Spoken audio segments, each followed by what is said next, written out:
Here's the truth about people pleasing no one's telling you. It's not what you think it is. People always say people pleasing is a manipulation, that you're trying to control how other people see you. Which is true, but let's be honest, isn't everyone doing that in some way? Some people use charm, some people use humour, some people use their confidence. People pleasers use compliance. So it's not manipulation, it's social intelligence.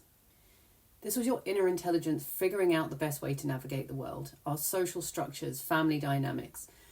And you did it the way you needed to. And what it got you was acceptance and safety. So it makes complete sense. There's nothing pathological about it. But here's the thing. The difference between social intelligence and self-abandonment is people-pleasing. It's not kindness. It's not generosity. It's self-sacrifice disguised as goodwill. So I'm going to give you a personal example.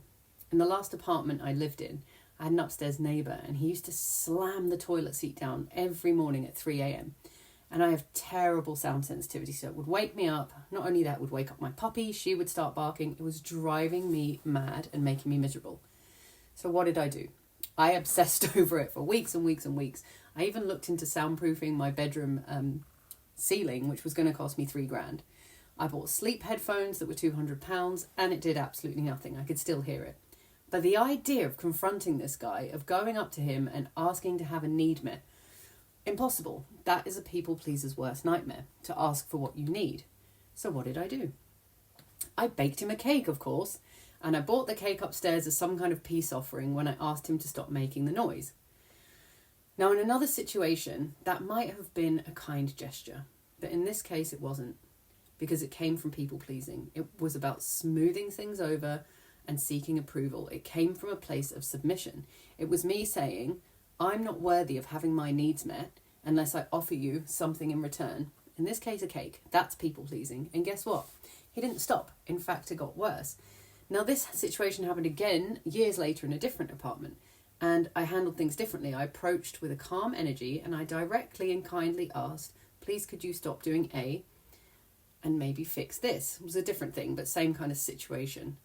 And this time I was coming from empowerment and coming from calmness instead of submission and, oh, please don't be mad at me.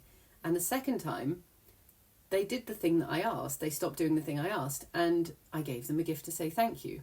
So this is social intelligence, maintaining relationships with somebody who lives above you or below you. That's socially intelligent. That's smart. It's a smart thing to do. But are you offering this gift as a genuine thank you, or are you trying to buy the right to exist peacefully? It's the same action, it's a different energy. Now, this is where people get stuck and where I got stuck for a long time. What you first have to realise is that in people pleasing, the pendulum swings hard in the opposite direction. I call it the fuck everyone phase. It's like people pleasing to people displeasing. And this phase is actually trying to protect you. It's your system overcompensating for a behaviour that's been happening for your whole life. And it doesn't know the difference between kindness and overgiving. It only sees two options, self-sacrifice or self-protection. And the real magic happens in building a third option. This is the grey area. This is where integration happens. So you're advocating for your needs and showing that appreciation can coexist. And that's balance. Because you can be socially strategic and disrupt the old patterns at the same time. You don't have to bulldoze either part of you. They can exist together. So you don't have to have such harsh boundaries and fuck everyone. You can stay connected to your compassion while standing firmly in your own values. And the tool for this type of shift is your awareness, because once you become aware of the energy behind your actions, you reclaim your power. You can still even do the exact same action, like giving a gift, but it stops coming from the energy of submission and can come from the energy of genuine gratitude and appreciation. You're no longer trying to avoid confrontation. You're acknowledging when someone takes an action that you appreciate and you're thanking them.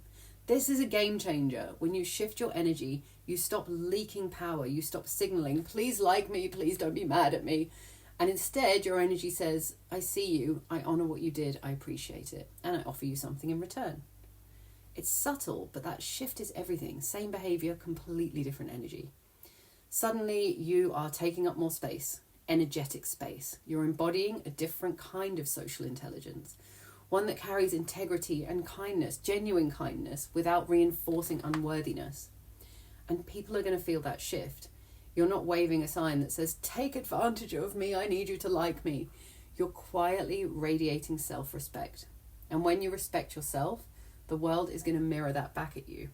That's the shift. That's the expanded life that you can live when you heal from people pleasing. It isn't about being tougher and louder and saying fuck everyone. It's about being more embodied, empowered, and aligned. Still compassionate, but you're not shrinking to keep the peace. This is the game changer of healing from people pleasing. Shift the energy and everything else will change around it.